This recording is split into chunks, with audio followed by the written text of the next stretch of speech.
Hey everyone, I'm Justin, A Happy Justin on Instagram, and I am getting ready to start the butterfly cut class. Right now I have Sam here, and her section at the front is pretty much the only section we'll be needing to get this cut started. So right now we have a triangular section at the fringe, and that is where I'm going to be starting my layering technique. So as we have this triangular section here, it's almost like we're cutting a fringe, but we are going to leave the length a little bit longer than we would than when we are cutting an actual fringe or a curtain bang. But the idea is that this is actually kind of a fringe, but it's a layer. So that's where our first sign of layering comes in for the face frame.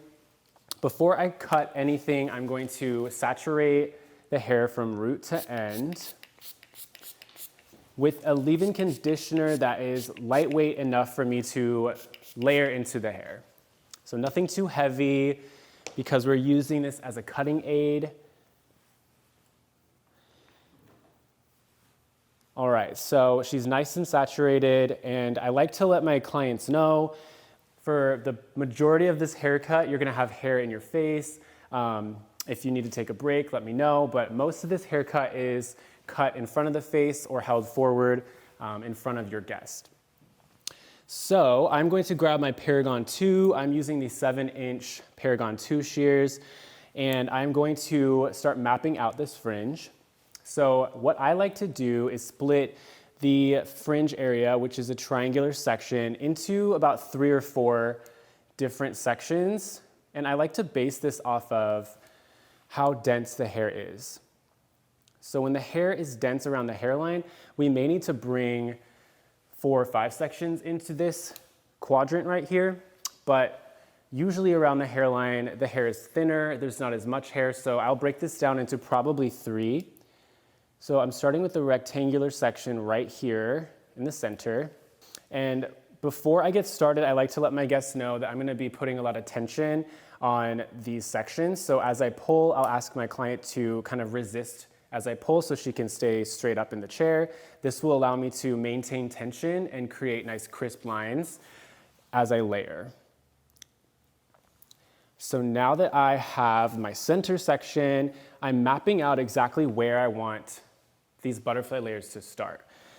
Sometimes we will create curtain bangs that connect into butterfly layers. Sometimes we want the layers to start anywhere between the cheekbone and the chin. So I will map this out visually and decide where I want this to start. So I feel like with Sam's face shape, I do want this to fall anywhere between like the lower part of her cheekbone and her chin. So in order for me to get that length on point there, I will detangle my section and overdirect this forward as if I'm about to cut, and then I'll drop it down to see where it's gonna fall. So here I actually need to extend a little bit further, and we're right about where we need to be. So I'll regain control of my section and make sure that I'm not over directing to the left or the right, but I'm pulling directly out from where the hair lives. So detangle as you go if needed, and then double check to see if you're centered. Once you're centered and you have enough tension, you are ready to cut. So the first cut here is going to be a vertical cut right here in the center. Another thing you can tell your clients when you're doing this haircut is that this is the most length that's gonna come off of the entire haircut. So if they see a lot of length coming off the front, right off the bat, they kind of tend to wonder like, well, that was a lot of hair. So I like to communicate that this is our guide and everything will be pulled towards this. So that was the most hair that will come off of the entire haircut. Next, I'm simply going to take the rest of my triangular section and over direct it right to the center section that I just cut. Again, spraying down for extra hydration and regaining control and tension of my section. Again, checking to see that that center piece is right in the middle of her forehead, and I'm over directing the new section right up to the center. So that slight overdirection is the beginning stage of me creating layers that flow away from the face. And lastly, we have this last section over here. And sometimes you may want to move your body position. I'm standing on the left side of my client right now. I can still move around to the other side if I can have more, if I find that that gives me more control. So saturating the hair is very important to make sure all these little hairs around the hairline don't get lost. We want to make sure everything is nice and even. So I am going to move to the other side. And instead of over-directing by pulling my section towards me, I'm going to over-direct this right section by pushing into the middle. Making sure I'm centered right in the middle of her forehead to match that guide. And cutting a vertical line right there. Simple enough. And now ultimately we have almost a really long curtain bang. So the center is where we have the shortest length, and it kind of gradually gets longer out at the sides. That little bit of overdirection makes a huge difference, and that's kind of what makes this haircut super simple. We're using overdirection and medium elevation to create these butterfly layers. And you'll notice I'm not really using a whole lot of sectioning. I don't use a whole lot of clips for this because I like to watch the haircut as I'm cutting it to make sure that it's doing what I want it to do and that it's flowing away from the face.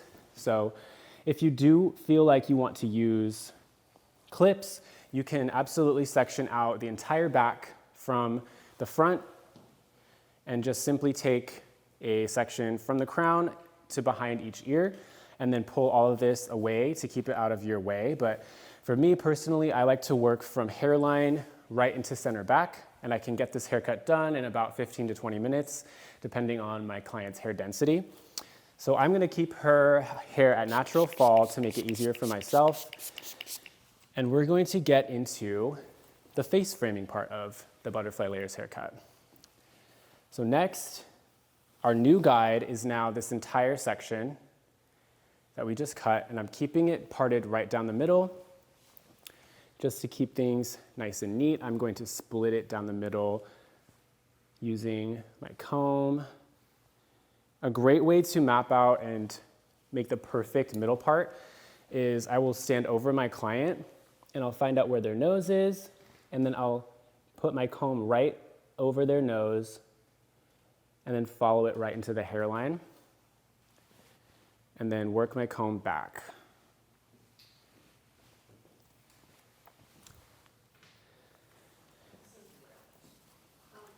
All right. What if your client doesn't like a middle part? So what if my client doesn't like a middle part? That is a great question. Typically, rule of thumb for this haircut, we want to cut it off of a middle part because that gives the client the ability to flip their hair either way without having any pieces that might be disconnected later on. But if your client does have like a set off to the side part, you will want to cut their layers off of that natural part that they keep. So they won't have the ability to flip it back and forth, but most of the time, those clients that have a very prominent part line, they usually don't switch it. So you're either cutting off of their natural part, or just to be safe, we're cutting off a center part so they have more versatility. All right, so I always keep a water bottle handy. I already sprayed this first section, so if I need to resaturate, I'm going to use water on any sections that I already sprayed leave-in conditioner. And I'm spraying this down here because this is now my new guide. Everything that I will be cutting will be pulled up to this section. And I'm going to turn my client to the side. And this is where it gets kind of simple. It gets, you can get into a really good flow at this point. We're taking vertical sections and moving all the way back to center back. This first section here needs a little bit of moisture. And I can't stress enough, there's never a bad time to add moisture to the hair, especially when we're doing a haircut that is semi-precision and we're creating layers that are distinctive in one way or another. This is the butterfly layer haircut technique, so we really do need these to frame the face a certain way.